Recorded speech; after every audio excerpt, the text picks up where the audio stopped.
Assalamualaikum teman-teman, kali ini saya nemu keluhan kulkas Sharp 2 pintu. Keluhannya nggak dingin sama sekali. Jadi begitu dihidupin ada suara cetik di bagian bawah ya, cetik-cetik gitu ya.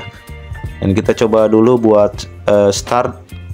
Kita colok. Nah, ini sepertinya kompresor nahan ya. Biasanya bunyi cetik itu di bagian overload mutus ya teman-teman. Jadi relaynya ini nggak mau ngangkat.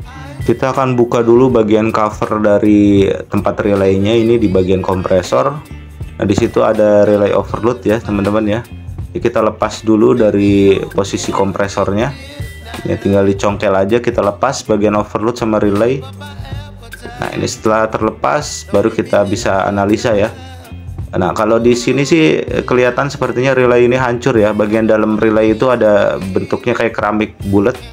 Jadi dia kalau hancur itu kayak suara pasir kalau digoyangin. Nah, ini sepertinya sih rusak ya teman-teman relaynya.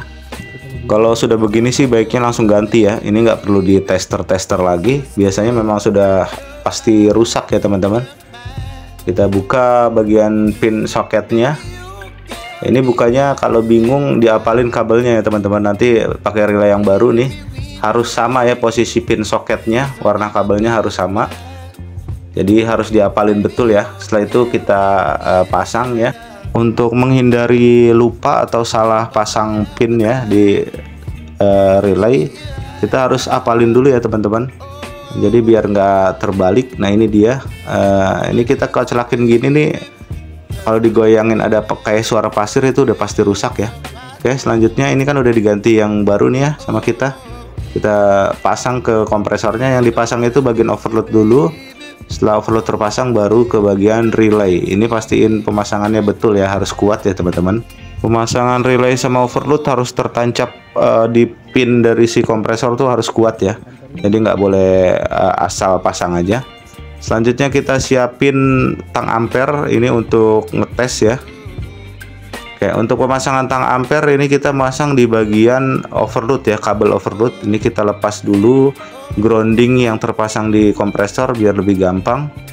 Selanjutnya ambil kabel yang menuju overload dan kita masukin tang ampere. Nah, ini harus dites ampernya ya teman-teman. Setelah itu kita colok. Nah, setelah tercolok kita lihat di sini sudah start, sudah nyala ya. Kompresornya sudah on. Tadi kan nggak mau on ya. Nah, ini kita sudah bisa lihat ini hidup, ampernya 0,4 sekian. Nah, ini kita harus samain di bagian wiring diagram. Di sini terbaca 0,83 ampere atau 0,5 sekian. Kita ambil 0,5-nya aja ya, yang paling kecil.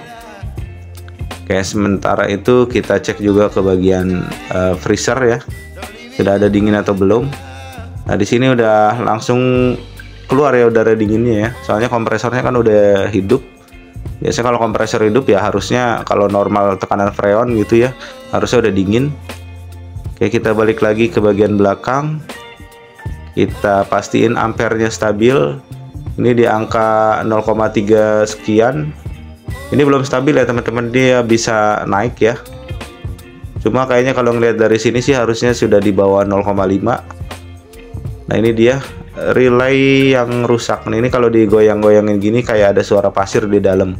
Jadi kalau teman-teman nemu keluhan kulkas nggak dingin, kompresor nggak mau nyala atau bunyi cetik ya, nah, ini kita bisa buka bagian relay. Kalau ada suara kayak pasir gini nih, kalau digoyang-goyangin ya udah pasti rusak ini relay. Jadi nggak perlu diukur-ukur ya, langsung ganti aja lah gitu. Oke, ini kita lagi ngetes dulu ya teman-teman ya. Kita balik lagi ke bagian freezer. Pastiin benar-benar sudah dingin. Nah, ini sudah jauh lebih dingin di sini. Angin juga pastiin keluar ya, atau kipasnya pastiin berputar. Nah, ini udah bagian bawah juga sudah cepet ini dinginnya. Harusnya sih udah bagus ya. Oke, kita masih tetap harus ngetes dulu di sini. Mudah-mudahan nggak overheat ya atau nggak mati. Nah, ini bagian kondensor atau dinding dari kulkas bagian luar itu harus dipegang. Harus anget ya gitu ya, anget cenderung panas. Ini kita balik lagi ke bagian ampere, pengecekan ampere 0,3 sekian atau 0,4 ya, dia masih belum stabil. Kemungkinan juga model si tang ampernya juga kurang bagus ya kalau yang kita pakai ini, jadi memang agak goyang. Tapi kalau lihat dari ampere sih sebenarnya sudah oke ya, dingin juga sudah keluar. Ini dia relay biang kerok yang bikin si kompresor itu gagal start atau mati. Jadi sekali lagi yang bunyi cetik itu di awal gitu ya, kompresor gagal start itu overloadnya mutus teman-teman.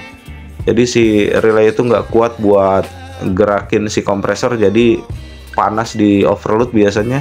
Kalau overload udah kena panas berlebih biasanya dia putus. Nah bunyi cetik itu pas si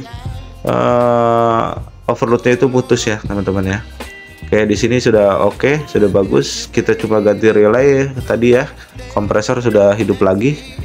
Ini bagian belakang juga sudah anget, sudah oke lah. Di sini harusnya sih sudah bagus ya teman-teman ya. Oke, ini dia. Kita buka sekali lagi. Nah, ini sudah bagus ya teman-teman. Oke, jadi sekali lagi gitu aja. Kalau nemu kulkas nggak dingin, kita perhatiin bagian belakang ada suara cetik gitu. Biasanya berulang kali itu ya. Itu sebaiknya langsung cabut. Terus kita cek buka ke bagian bawah kompresor itu. Kan ada tempat tadi ya, tempat relay. Relaynya copot. Kalau digoyang-goyang relaynya itu bunyi kayak pasir gitu, ada suara pasir di dalam gitu. Itu berarti relay udah masalah ya teman-teman. Itu jadi harus langsung ganti lah. Kayak ini juga pastiin pintu-pintu rapet ya. Sebagian bawahnya juga ini kita harus cek dulu anginnya keluar atau enggak. Kayak di sini sudah dingin ya. Jadi udara dari freezer atas turun ke bagian bawah. Di sini udah mantap lah ya teman-teman. Nah ya, mungkin gitu aja teman-teman.